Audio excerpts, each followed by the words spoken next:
Caleb Thornton walked into the 48th floor boardroom on Park Avenue like a man who believed the world still bent in his direction. His tailored suit fit perfectly, his Mont Blanc pen clipped to his jacket pocket, like a quiet badge of authority. Beside him, Vanessa Cole adjusted the sleeve of her blazer, her heels clicking softly against the polished floor as she smiled at everyone who mattered and ignored those who didn't. This meeting was supposed to be simple: a major client, a renewal, a polite handshake before lunch. Caleb had done this hundreds of times. He had even brought Vanessa along, introducing her as a key brand strategist, though everyone in the room could sense she was more than that. He didn't care. Power, after all, allowed certain freedoms. The long table gleamed under soft lighting. A Manhattan skyline stretched beyond the glass walls, sharp and indifferent. Executives murmured, laptops opened, coffee cups steamed quietly. Caleb leaned closer to Vanessa and whispered something that made her laugh under her breath. He liked the way people watched him. He liked being envied. The chairman cleared his throat. "Before we begin, we're just waiting for one last arrival." Caleb barely listened. He checked his phone, scrolling through messages, confident this deal was already his. He had numbers on his side, history, reputation. He had lost nothing that truly mattered. Then the door opened. Not dramatically, not loudly, just a smooth, unhurried motion. A woman stepped inside. She didn't rush. She didn't smile. She carried no visible folder, only a slim laptop held close to her side. Her heels were modest, on her posture straight, her presence impossible to ignore once noticed. Conversations fell away, one by one, as people rose instinctively to their feet. Caleb looked up. For half a second, his mind rejected what his eyes were seeing. Madeline Rowe, the woman he had once dismissed as finished, the wife he had replaced, the mother of the child he believed he still controlled. Vanessa turned, confused by the sudden silence. "Who is that?" she whispered. Madeline stopped at the head of the table. She placed her laptop down calmly and lifted her gaze. Not to Vanessa, not to the room, but directly to Caleb. The chairman spoke, voice steady. "Let's begin. Our new CEO has arrived." Caleb felt the floor drop away beneath him as Madeline reached for the chair at the head of the table. For several seconds, no one spoke. Caleb remained frozen in his chair, his fingers still resting on the edge of the conference table, as if gripping it might anchor him to reality. The room felt smaller now, tighter, as though the glass walls had crept inward. He watched Madeline take her seat at the head of the table, the position he had always assumed belonged to someone like him. She looked different, not younger, not softer, but composed in a way that unsettled him. Her face held no trace of triumph, no bitterness either, just control. The kind that came from knowing exactly where you stood while everyone else scrambled to adjust. This wasn't how he had imagined seeing her again. In his mind, Madeline was supposed to be struggling, still rebuilding, still explaining herself to lawyers and mediators, still waiting for permission, from him, or from the world, to stand upright again. That was the version of her he had left behind. But the woman in front of him didn't look like someone who needed permission. Vanessa shifted uncomfortably beside him. She leaned closer and whispered, "Caleb, you know her?" Caleb didn't answer. Madeline opened her laptop with a quiet click. The sound carried farther than it should have. She glanced around the room briefly, acknowledging the executives, the legal counsel, the board members, people who now looked at her with interest instead of indifference.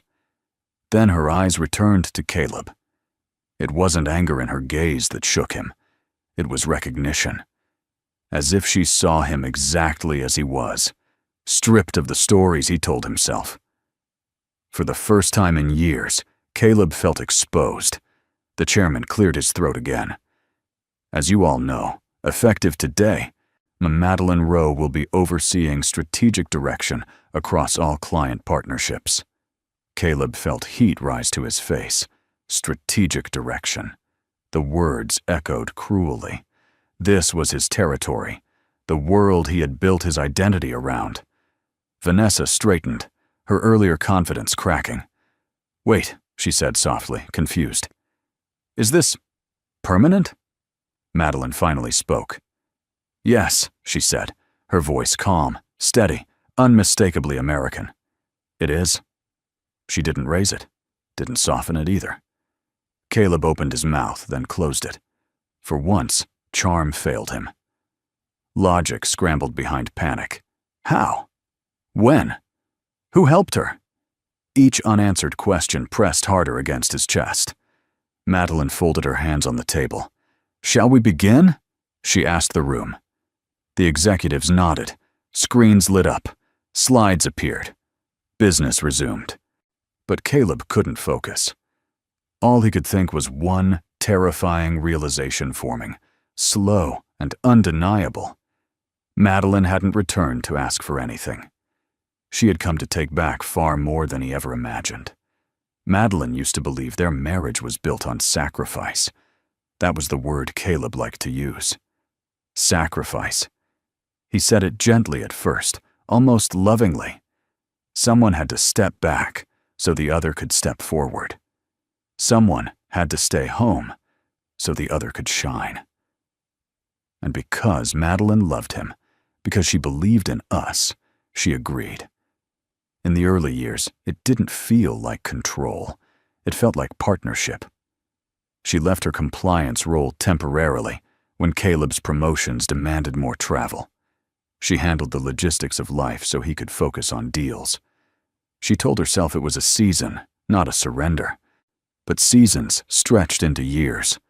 Whenever Madeline mentioned returning to work, Caleb found a reason it wasn't the right time. The company needed him. The child needed stability. The market was volatile. He never said no outright. He just redirected, smoothed, delayed, until her resume became outdated and her confidence quietly eroded. The power shift was so gradual, she didn't notice it happening. Caleb began correcting her in front of others, finishing her sentences, joking about how she was out of the loop now. At dinner parties, he introduced her as the heart of the home, never by her former title. People smiled. Madeline smiled too, even when something inside her tightened. When arguments started, they were never loud. Caleb didn't shout. He questioned. He reframed. He made her doubt her own memory of events. If she felt hurt, he reminded her how much he provided. If she pushed back, he called it emotional. Over time, Madeline learned silence was easier. The affair didn't shock her when she finally suspected it. What shocked her was how calmly he justified his distance. Long hours, business dinners, networking that she wouldn't understand anymore. By then, she had already been shrinking for years. The breaking point wasn't another woman. It was the day Caleb told her she was too fragile to handle things on her own. Something in her shifted then. Quietly. Permanently. Madeline didn't confront him. She didn't cry in front of him either.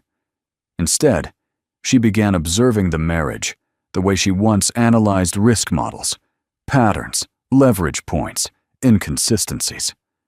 She remembered who she had been before she was reshaped to fit someone else's ambition.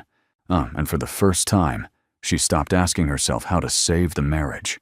She started asking how to survive it. That was the moment the balance of power truly began to change, long before anyone else noticed. Madeline discovered the affair the way she had learned to discover everything in her marriage, indirectly. There was no lipstick on a collar, no dramatic phone call in the middle of the night, just small inconsistencies that didn't belong together. A dinner receipt charged to a corporate card on a night Caleb claimed he'd eaten alone. A hotel confirmation buried beneath forwarded emails. A calendar entry marked client review that didn't match any client she recognized. At first, she told herself it meant nothing. That reflex still lived in her, the instinct to protect the marriage before protecting herself. But something had changed after the word, fragile. Instead of confronting him, Madeline paused. She watched. She listened. And slowly, the pattern revealed itself. Caleb's phone never left his side anymore. When it buzzed, he angled the screen away from her. His tone softened when he stepped into the hallway to take calls.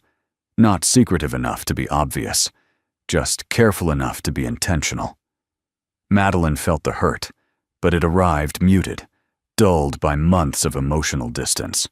What surprised her more was the clarity that followed. She wasn't angry. She wasn't hysterical. She was alert. So she started keeping quiet records. Not screenshots, not accusations, just timestamps, locations, financial overlaps. She knew how systems failed, not all at once, but through repetition. She treated the truth the same way, calmly, methodically. At night, while Caleb slept, Madeline sat at the kitchen table with her laptop closed, reconstructing timelines from memory. She remembered what she once did for a living.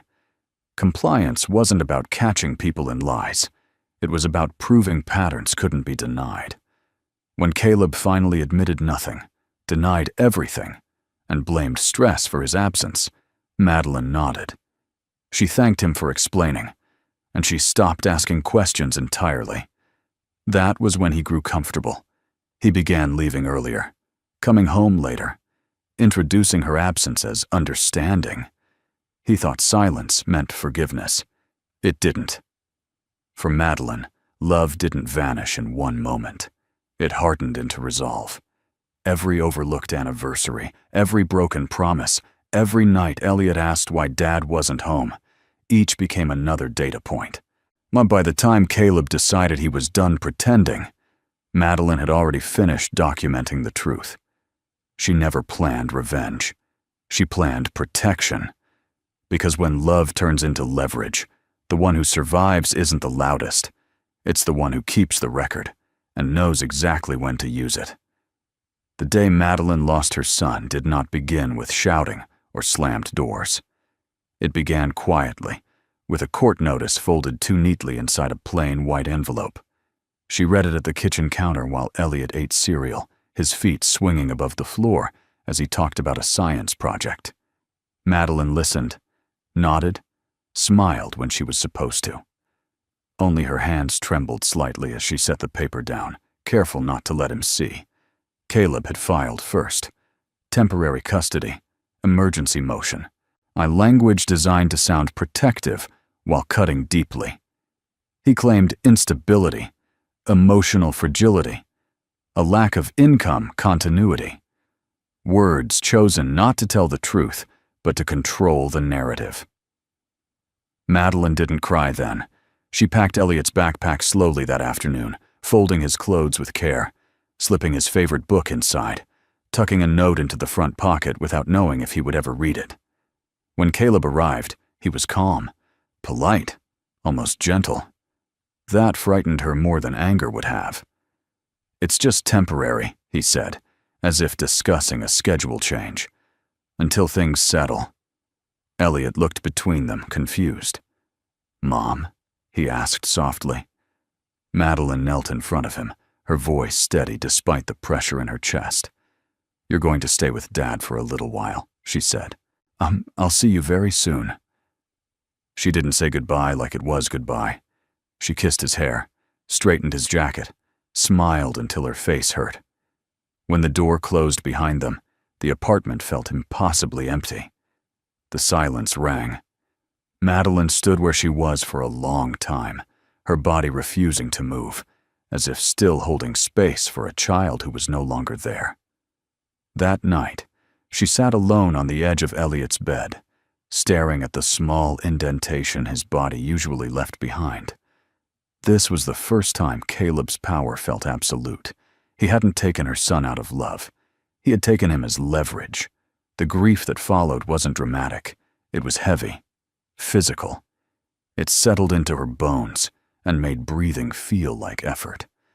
But beneath it, something else took root. Resolve. Madeline understood something then, with brutal clarity. If she broke, Caleb would win completely. If she fought emotionally, she would lose strategically. So she let the pain exist without letting it rule her. She promised herself one thing in that quiet room, surrounded by reminders of the child she would get back. This loss would not be the end of her story. It would be the reason she never lost control again. Vanessa Cole believed she was stepping into the life she deserved.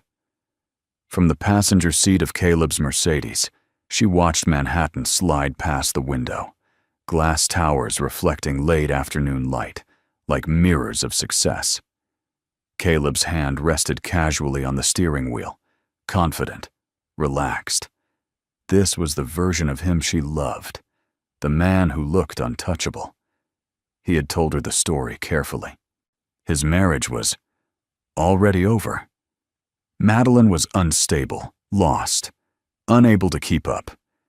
Vanessa accepted these explanations because they fit what she wanted to believe, that she wasn't the other woman. She was the upgrade. At work, people had started to notice her more. Invitations came faster. Her ideas were suddenly brilliant when Caleb repeated them in meetings. When she walked into rooms with him, doors opened. She mistook proximity to power for power itself. When Caleb mentioned the client meeting, Vanessa didn't hesitate. "I should come," she said lightly. "It's good for them to see us aligned." He didn't correct her choice of words. In her mind, Madeline was already gone, reduced to a cautionary tale about women who couldn't adapt. Vanessa told herself that some people were meant to be left behind.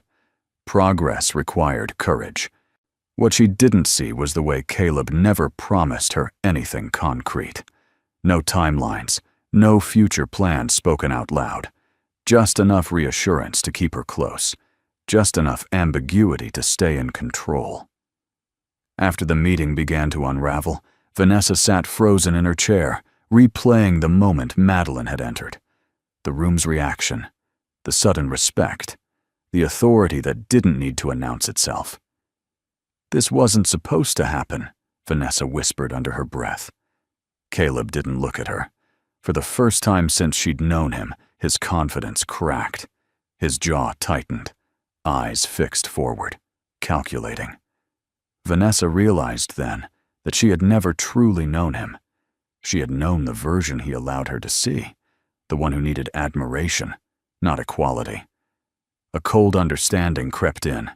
If Madeline was the CEO, then Vanessa wasn't special. She was exposed. The thought terrified her more than losing Caleb, because without his shadow, she had to face a truth she'd avoided. She had built her sense of worth on someone else's power. And power, she was beginning to understand, never belonged to the person standing closest to it. It belonged to the one who could walk into the room and change everything without raising her voice. What Caleb didn't realize was that the meeting had been carefully arranged long before he walked into the room. Jonathan Pierce arrived 10 minutes late on purpose. He entered with the unhurried confidence of a man who had nothing to prove, his silver hair neatly combed, his expression unreadable. When he took his seat near the center of the table, several board members straightened instinctively. Jonathan wasn't just another executive. He was the kind of man whose presence quietly shifted outcomes. Caleb noticed him too late. Their eyes met briefly, and something flickered across Jonathan's face. Not surprise, but recognition. Caleb felt a faint unease ripple through him. He told himself it was nothing. Old connections surfaced all the time in Manhattan. This city was built on recycled faces. Madeline waited. She allowed the opening slides to run. Revenue projections, market positioning, neutral ground. She spoke sparingly, letting others fill the silence. Every word she chose was deliberate, stripped of emotion. The room leaned in without realizing why. Then Jonathan spoke. "I'd like to address risk exposure," he said calmly, folding his hands on the table. "Specifically, or reputational and ethical risk tied to leadership behavior." Caleb stiffened. Jonathan continued, his tone conversational. "This company has worked hard to rebuild trust after past internal misconduct. We can't afford patterns." The word landed heavily. Caleb opened his mouth to respond, but Madeline lifted one finger slightly, not at him, but toward the agenda. The smallest gesture, yet it stopped him cold. She hadn't spoken his name. She hadn't accused him. And still, the power in the room shifted away from him. Jonathan glanced toward Madeline. "With the new CEO's approval, I've asked compliance to reopen a review that was prematurely closed 3 years ago." Caleb's heart pounded. 3 years ago was when Jonathan's career had derailed. A failed acquisition, blame quietly assigned. Caleb had walked away untouched. Vanessa looked from one man to the other, her confusion deepening. "What review?" she whispered. No one answered her. Madeline finally spoke again. "Transparency protects everyone," she said evenly, "especially our clients." The board nodded. Screens changed. New documents appeared. Timelines, audit notes, internal memos. Not accusations. Context. Caleb recognized his own language in the files, his phrasing, his justifications. This wasn't a confrontation. It was a construction. Piece by piece. And suddenly, Caleb understood something that made his stomach drop. Madeline hadn't come back to expose him emotionally. She had come back with allies, history, and timing. The boardroom wasn't a battlefield. It was a courtroom. And for the first time, Caleb realized he was no longer the one controlling the narrative. The room grew unnaturally quiet as Jonathan Pierce finished speaking. No one rushed to fill the silence. No one checked their phone. Even the low hum of the city outside the glass walls seemed to fade. Caleb felt every second stretch, heavy and unforgiving. His pulse thudded loudly in his ears, each beat reminding him that something irreversible was unfolding. Madeline stood. She didn't rush. She didn't adjust her jacket or clear her throat. She simply rose from her chair, resting her hands lightly on the edge of the table, and looked around the room as if confirming something she already knew. "This company is entering a transition," she said calmly. "Not because of panic, not because of scandal, but because leadership requires accountability." Her voice was steady, unembellished. That steadiness unsettled people more than anger ever could. Caleb felt heat crawl up his neck. He tried to speak, to interrupt, but the words refused to organize themselves. For the first time in his career, he didn't know which version of himself to present: the confident executive or the wounded husband. Both felt dangerously ineffective. Madeline continued. "As of today, all client-facing authority will be consolidated under my office. Sales leadership will report directly to me, pending review." A murmur rippled through the room. Caleb finally found his voice. "Madeline," he began, instinctively using her first name, as if that might reassert something personal. She didn't look at him. "Please," Jonathan said evenly, cutting in. "Let her finish." That was the moment it truly landed. Madeline wasn't being introduced, and she was being recognized. She tapped her laptop, and the screen behind her displayed a simple slide. No dramatic graphics, just a title. Executive Appointment, Madeline Rowe, Chief Executive Officer. Vanessa's breath caught audibly. She stared at the screen, then at Madeline, then back at Caleb. "You didn't tell me," she whispered. Caleb didn't respond. Madeline finally turned her gaze toward him, not with anger, not with satisfaction, but with something far more unsettling. Closure. "This meeting will continue as scheduled," she said to the room. "Our clients deserve professionalism, regardless of personal history." Personal history. The words landed like a quiet verdict. Caleb sat frozen as the executives nodded. Laptops reopened. Discussions resumed around him. The world didn't stop. It moved on, without him at the center. And in that moment, Caleb understood the true shock wasn't that Madeline was the new CEO. It was that she had become someone the room trusted more than him. Something he could never undo. The meeting moved forward as if nothing extraordinary had happened. Slides advanced, numbers were discussed, strategies were debated. From the outside, it looked like any other executive session on Park Avenue. But for Caleb, time had fractured. Every word spoken around the table seemed to exclude him without saying so. Madeline led with precision. She asked questions that cut directly to performance gaps. She acknowledged strengths without flattery. When someone disagreed, she listened fully before responding, measured, informed, impossible to dismiss. There was no trace of personal history in her tone, and that absence unsettled Caleb more than open confrontation ever could. She wasn't attacking him. She was replacing him. Caleb tried to contribute. He cleared his throat, leaned forward slightly, and referenced a client relationship he had managed for years. Madeline nodded once, politely, then redirected the discussion to projected risks he hadn't addressed. The room followed her without hesitation. No one looked at him for approval anymore. Vanessa sat beside him, shrinking into her chair. The confidence she had carried into the room drained with each passing minute. She watched as Madeline commanded attention without effort, without explanation, without even acknowledging her presence. This wasn't revenge.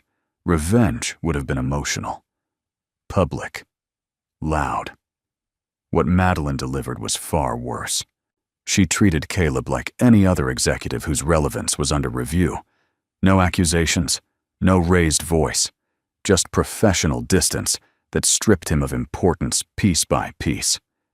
When the discussion turned to ethics and client trust, Madeline referenced values she had helped draft years earlier, policies Caleb barely remembered approving. She spoke as if she had never left, as if the past hadn't pushed her out of the room she now controlled. Caleb felt something tighten in his chest. He realized then that humiliation didn't require exposure. It required clarity, the kind that made everyone else see the truth without being told. By the time the meeting adjourned, Caleb hadn't been reprimanded or dismissed. He had been rendered unnecessary. As chairs scraped back and executives gathered their belongings, Madeline closed her laptop and stood. She thanked the room, offered brief next steps, and walked out without a glance behind her. Caleb remained seated. Around him, conversations resumed, about lunch plans, follow-ups, deadlines. Life continued, just not centered on him anymore, and that was the moment it finally sank in. Madeline hadn't come back to embarrass him. She had come back to prove she never needed to. Caleb didn't realize the meeting wasn't over for him until the email arrived. It landed in his inbox less than 10 minutes after Madeline left the boardroom. No subject line drama, no warning, just a calendar notification marked Mandatory Follow-Up, Compliance Review. The sender wasn't Madeline. It was the Internal Audit Committee. His stomach tightened. Caleb had survived plenty of reviews before, but he told himself this was routine, an administrative formality meant to reassure nervous clients. He straightened his jacket, forced his breathing to slow, and clicked accept. The follow-up meeting took place in a smaller room down the hall. No skyline, no glass walls, just a long table, neutral lighting, and 3 people waiting when he walked in. Jonathan Pierce was one of them. The other 2 were compliance officers Caleb vaguely recognized, but had never needed to impress. That realization alone unsettled him. "Take a seat," Jonathan said calmly. Caleb complied, masking his unease with a practiced half-smile. "I assume this is about optics," he said lightly. "I'm happy to clarify anything." Jonathan didn't respond immediately. He slid a thin folder across the table instead. "Let's start with history," Jonathan said. 3 years ago, the acquisition review that cost me my position." Caleb's pulse spiked. "That situation was unfortunate," Caleb replied carefully, "but the findings were clear." Jonathan nodded. They were, after certain documents were removed from consideration. The room felt suddenly airless. One of the compliance officers opened the folder. Inside were internal emails, old, archived, but unmistakable. Caleb recognized his own phrasing again. Suggestions, redirections, subtle pressure applied at just the right moments. "This review was reopened under the authority of the new CEO," the officer said evenly. "New data surfaced." New data. Caleb understood then. Madeline hadn't blindsided him in the boardroom. That was only the surface. The real shift had been happening quietly, legally, long before today. Jonathan leaned back slightly. "I didn't need revenge," he said. "I needed the truth acknowledged." Caleb's voice felt distant when he spoke. "What does Madeline want?" Jonathan met his gaze. "She wants the company protected, and she wants accountability." Outside the room, the office carried on as usual. Phones rang, elevators chimed. But for Caleb, something irreversible had begun. This wasn't about a failed marriage anymore. It was about consequences. And for the first time, Caleb sensed that every move he'd ever justified was about to be examined. Without sympathy, without shortcuts, and without him in control. Vanessa didn't leave the building right away. She stood near the floor-to-ceiling windows of the executive lounge, her reflection layered over the Manhattan skyline, trying to steady her breathing. Everything she thought she understood about the last year was unraveling faster than she could process. The confident future she had rehearsed in her mind, public appearances, quiet authority, proximity to power, collapsed into something thin and embarrassing. Caleb had promised clarity, not in words exactly, but in tone, in implication, in the way he let her believe she was different from the women who came before her. Standing there now, watching executives pass by without a second glance, Vanessa felt the weight of that illusion press down on her. She replayed the boardroom scene again and again. Madeline's calm, the way people listened, the way no one questioned her authority. Vanessa had expected anger, tears, some visible sign of weakness she could quietly judge. There had been none. Instead, Madeline had treated her like air. That was when it hit her.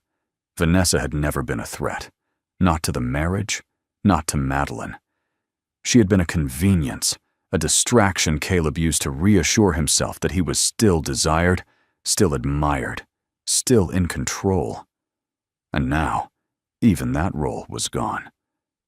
Caleb emerged from the hallway minutes later, his expression tight, eyes unfocused.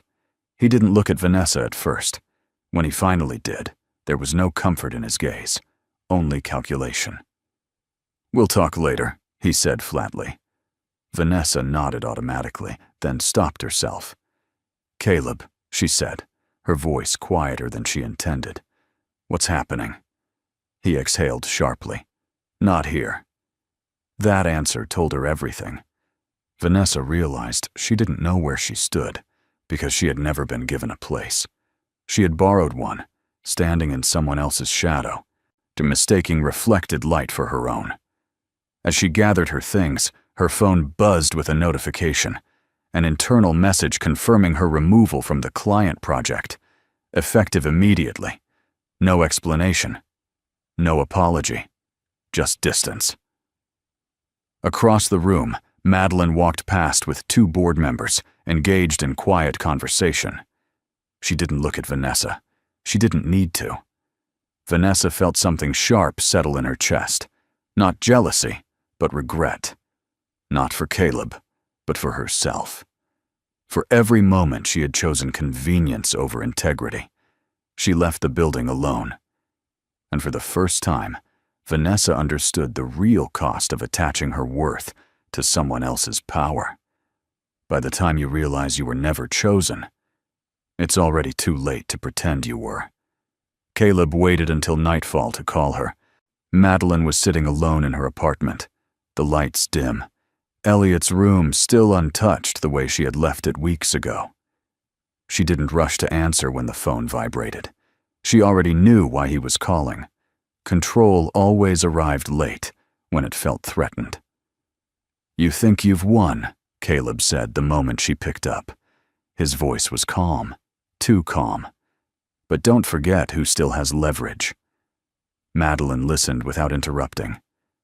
"I have temporary custody," he continued. "Judges don't like instability. Public power shifts don't help your image. If you push this any further, I'll make sure it costs you what matters most." There it was, the threat he'd been holding back. Madeline exhaled slowly, not from fear, but from recognition. She had been waiting for this moment, the point where he believed intimidation would still work. "No, you're right," she said evenly. "Judges don't like instability." Caleb paused. "They also don't like manipulation," she added, "or documented patterns of coercive control." Silence stretched across the line. Madeline stood and walked to her desk, opening a folder she had prepared long before the boardroom meeting. Inside were sworn statements, therapy records, time-stamped messages, expert evaluations she had never shown him. "You assumed I was reacting emotionally," she said. "I wasn't. I was preparing." Caleb's breath hitched. "What are you talking about?" "I filed a motion this afternoon," Madeline replied, "requesting an emergency review of the custody arrangement, based on evidence your attorney never anticipated." She could almost hear his grip tightening around the phone. "You used Elliot," he snapped. You're trying to punish me." "No," Madeline said quietly. "You used him. I'm ending that." She didn't raise her voice. She didn't explain further. She didn't need to. "Anything else?" she asked. Caleb didn't answer. Madeline ended the call and sat back down, her hand steady despite the weight in her chest. This wasn't triumph. It was necessity. Protection. The line she had drawn long ago and was finally enforcing. Outside, the city continued its restless motion.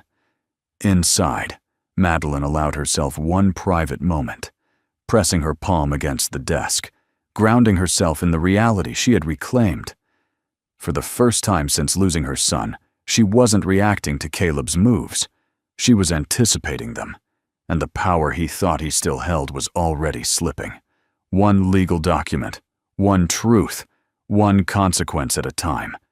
The hearing was scheduled faster than Caleb expected. That alone unsettled him. Emergency motions weren't supposed to move this quickly, unless something significant had changed. As he sat in the quiet waiting area outside the family court conference room, he realized for the first time that Madeline was no longer reacting to him. She was operating ahead of him. Madeline arrived without spectacle. She wore a simple navy suit, her hair pulled back neatly, her expression calm but focused. She acknowledged Caleb with a brief nod. Nothing more. No anger. No fear. That restraint unsettled him more than hostility ever had. Inside the room, the judge reviewed documents in silence. The attorney Madeline had hired didn't speak immediately. He waited. He let the evidence speak first.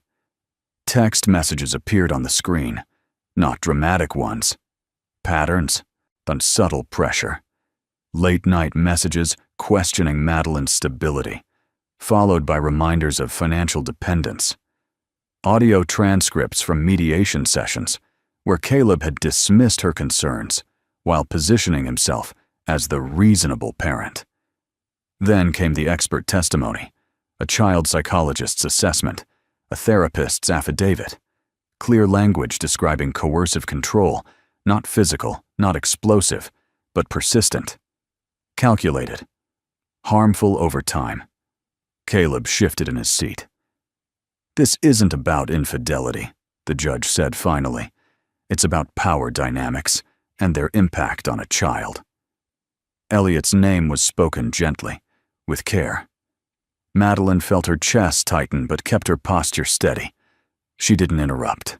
She didn't dramatize. She trusted the process she had built.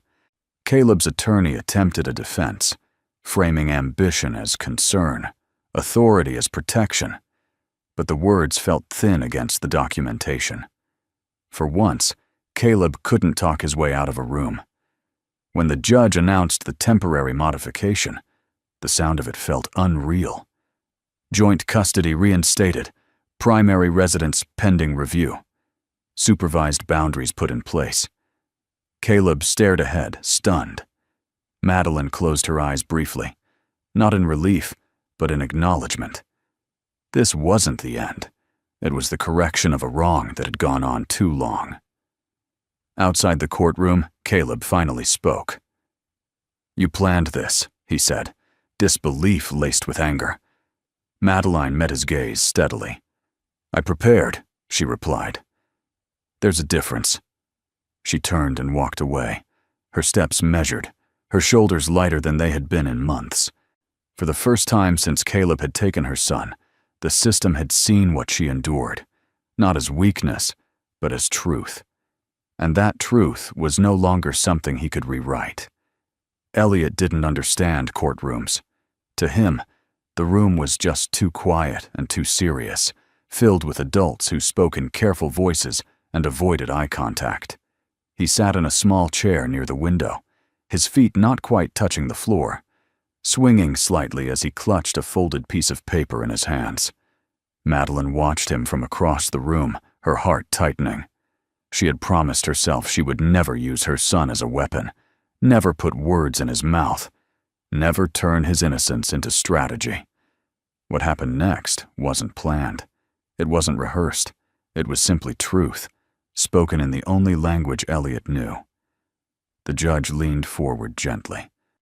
"Elliot," she said, her voice warm, "do you want to tell me how you feel about spending time with Mom and Dad?" Elliot hesitated. He glanced at Madeline, then at Caleb.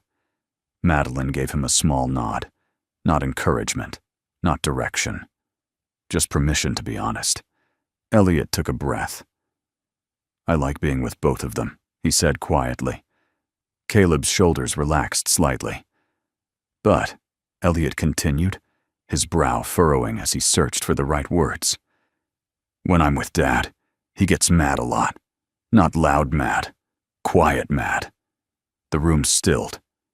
"He tells me not to say things," Elliot said. "Like, not to tell Mom when I miss her, or when I'm sad."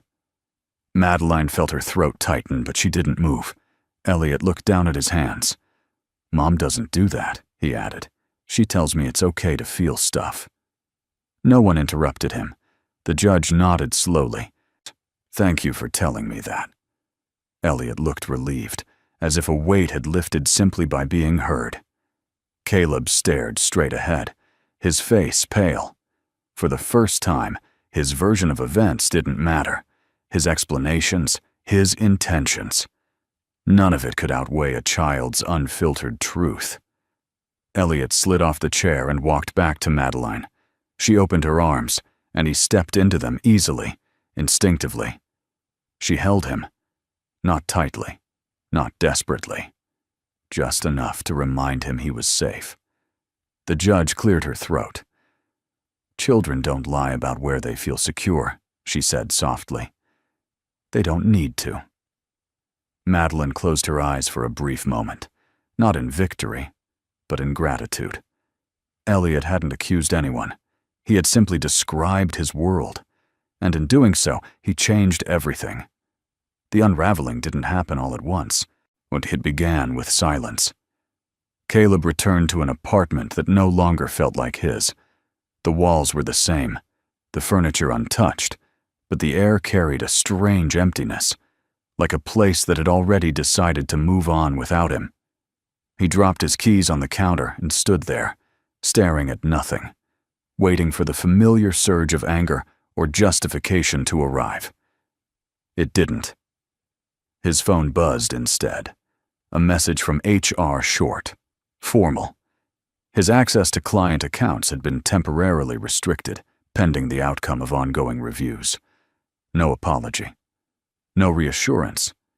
Just procedure. Caleb sank into a chair. He told himself it was temporary, that he had survived worse, that he still had influence, still had connections. But the confidence felt hollow now, like a story he had repeated too many times without believing it anymore. Another message arrived, this time from a longtime colleague. Not supportive, cautious. Let's talk after things settle. Things were already settling, not in his favor. Caleb replayed the courtroom moment in his mind, the way Elliot had spoken, quietly, without accusation. That had been the blow he hadn't anticipated. Deals could be renegotiated. Reputations could be repaired. But a child's truth lingered, untouched by strategy. For the first time, Caleb felt something unfamiliar tighten in his chest. Fear. Not of losing status, not of losing money, of losing relevance. He had built his life on being the authority, the one who decided, who framed narratives, who guided outcomes. And now, without raising her voice, Madeline had removed him from the center of everything he once controlled. He stood abruptly and paced the room, running a hand through his hair, searching for a move that would put him back in command. There wasn't one. Across the city, Madeline sat quietly on Elliot's bed, reading with him before sleep. Her world wasn't perfect. It wasn't resolved. But it was honest. Caleb felt the distance then, not just physical, but moral. He hadn't lost control because someone took it from him. He lost it because he had built it on fear instead of trust. And fear, once exposed, never survives daylight. By the end of the night, Caleb understood something he had avoided for years. Power doesn't disappear in an explosion. It erodes. And he was finally standing on nothing. Madeline didn't expect Jonathan Pierce to show up at the courthouse cafe. She was sitting alone by the window, a paper cup of coffee untouched in front of her, watching Elliot color quietly at the small table beside her. The exhaustion came in waves now that the adrenaline had faded. Relief existed, but it was fragile, careful not to celebrate too soon. Jonathan approached without interrupting, waiting until Elliot looked up and smiled politely before speaking. "May I?" he asked, gesturing to the empty chair. Madeline nodded.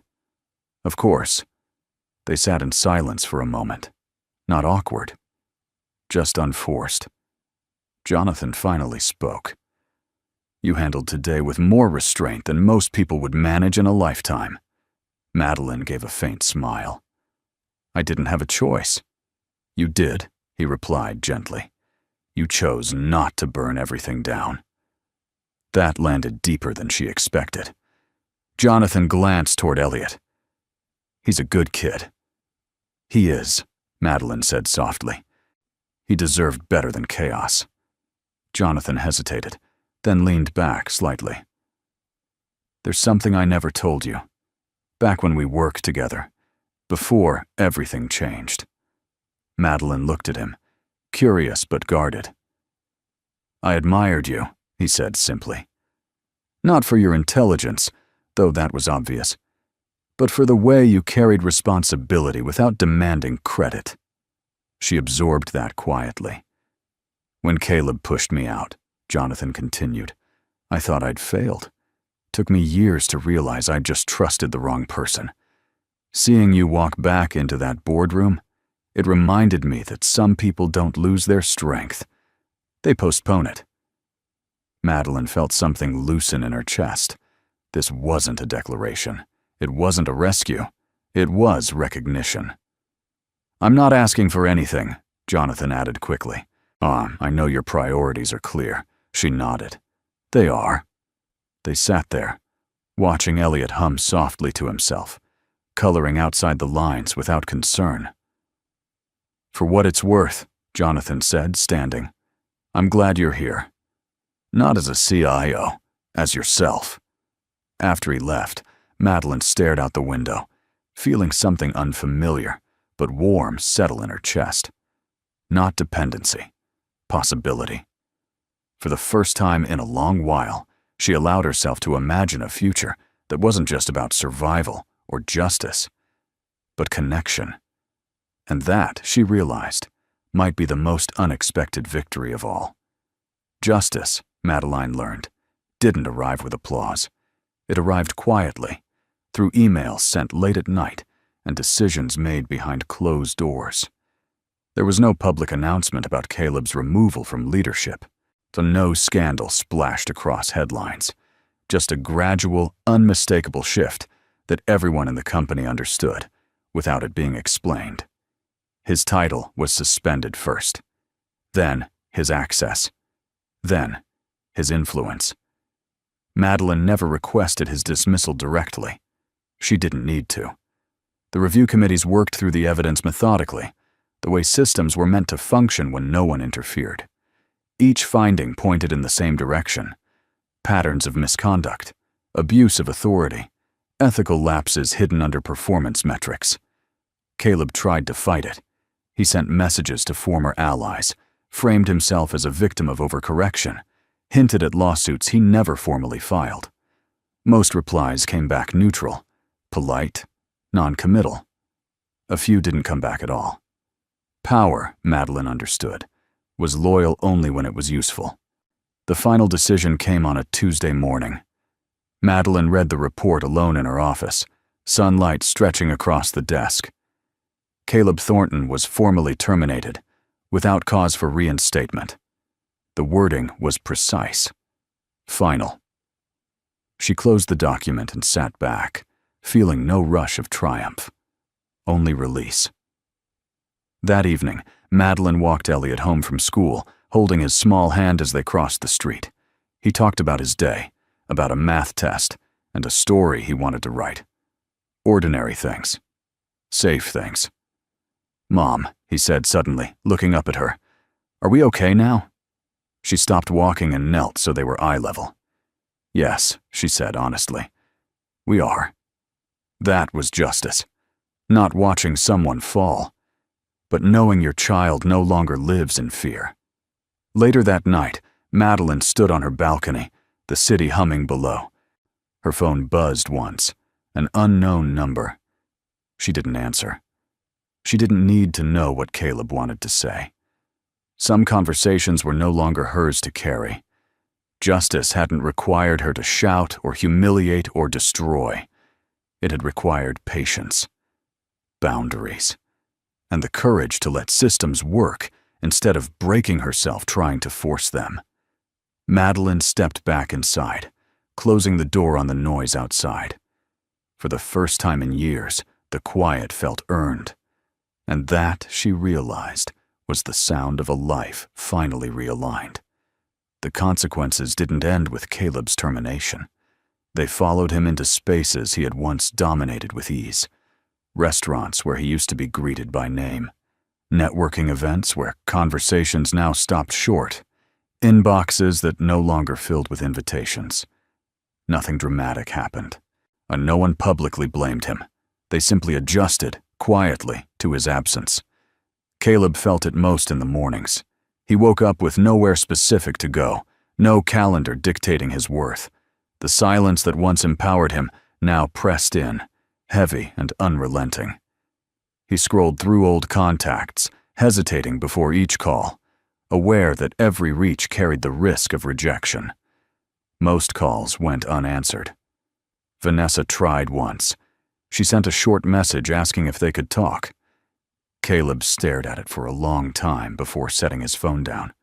Whatever they had shared no longer made sense outside the illusion of success. Without power to offer, he had nothing left to negotiate with. Vanessa, meanwhile, was learning her own lesson. Removed from the project and distanced from leadership, she returned to a smaller role at a different firm. No drama followed her exit, just a quiet recalibration of expectations. She caught her reflection one evening in an elevator mirror and barely recognized the woman staring back. Not because she had failed, but because she had mistaken proximity for purpose.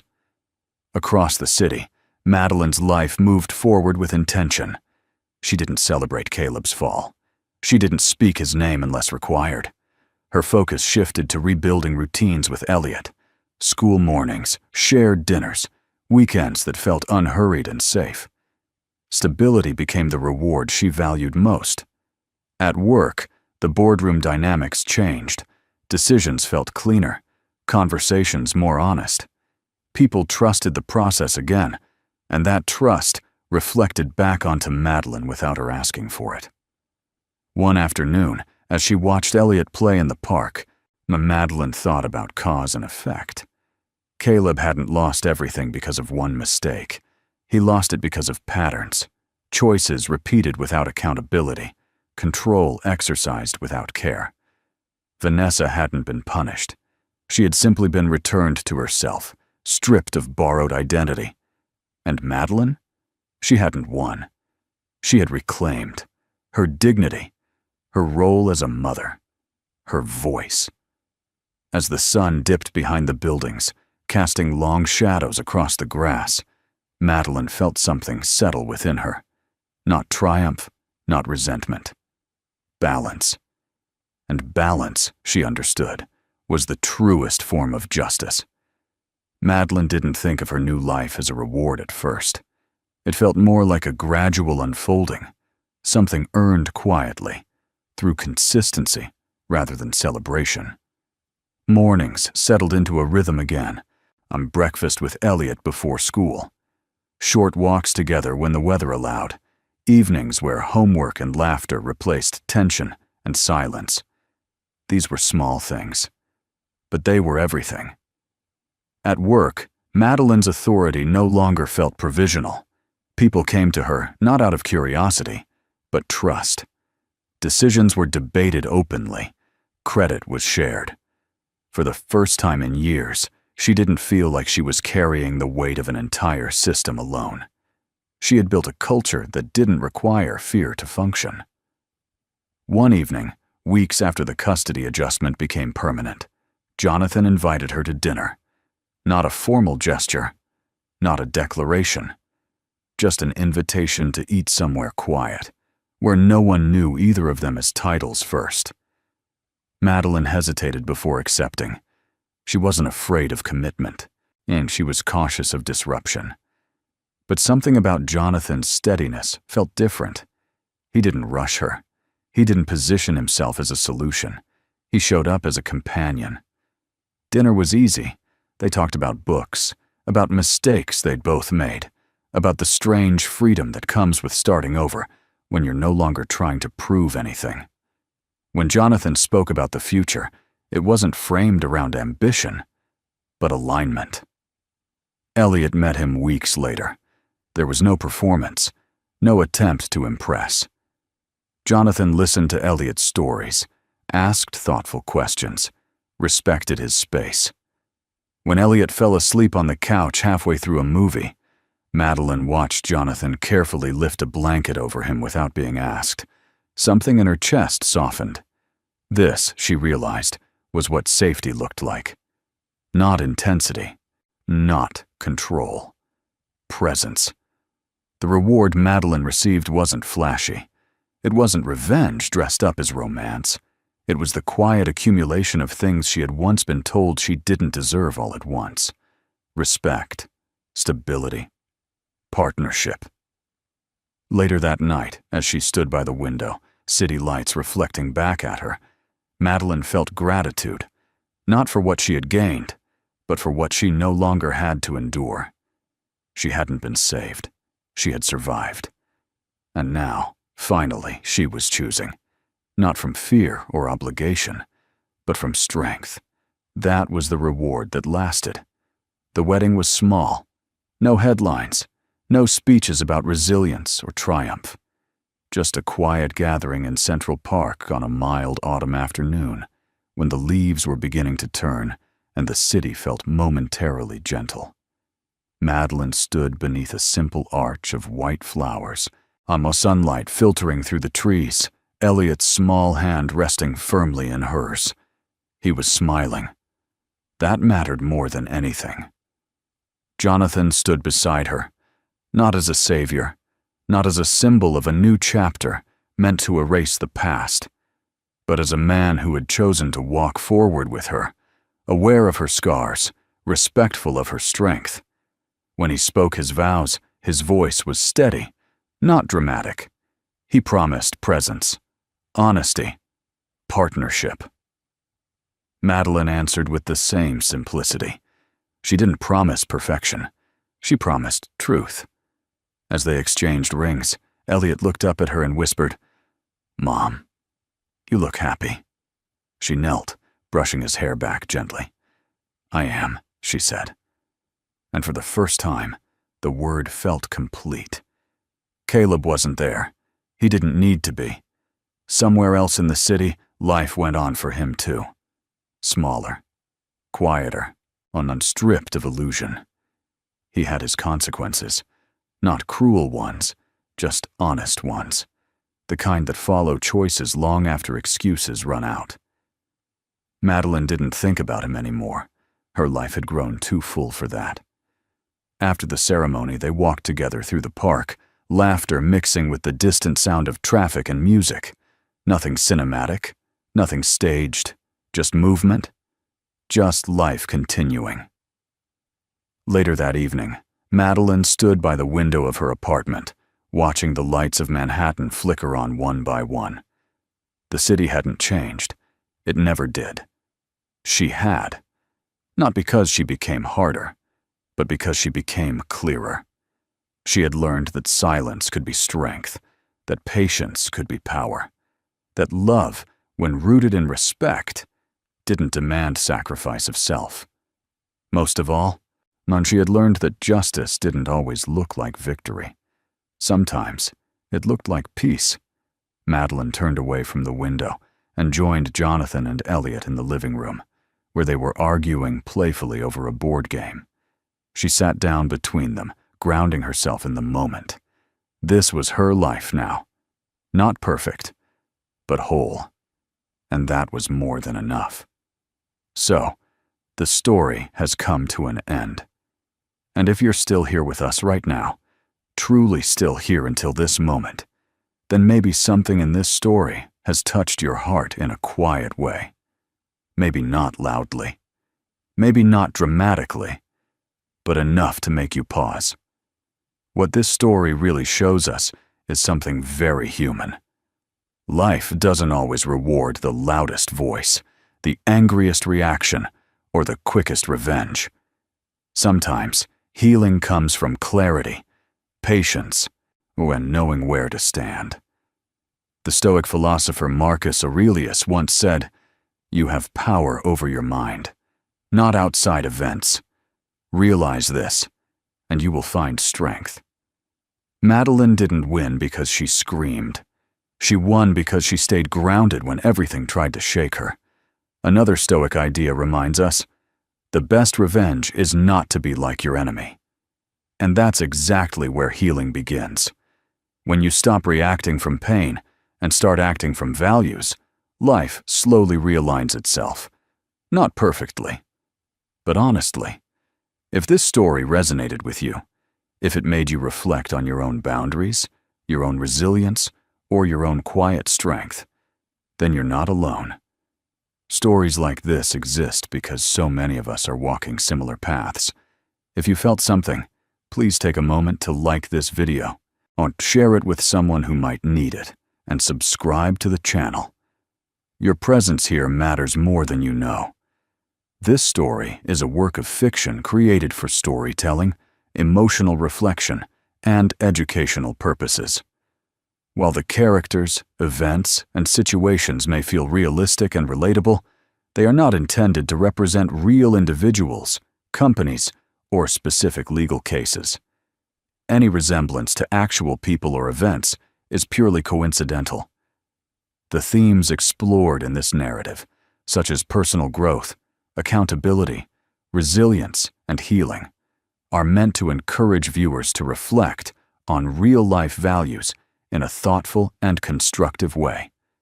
This content does not provide legal, financial or professional advice, nor does it aim to portray factual reporting. Instead, it uses fictional storytelling to explore emotional truths and moral lessons in a responsible and respectful manner. Viewer discretion is advised, and audiences are encouraged to interpret the story as a creative narrative designed to inspire reflection rather than a depiction of real-world events.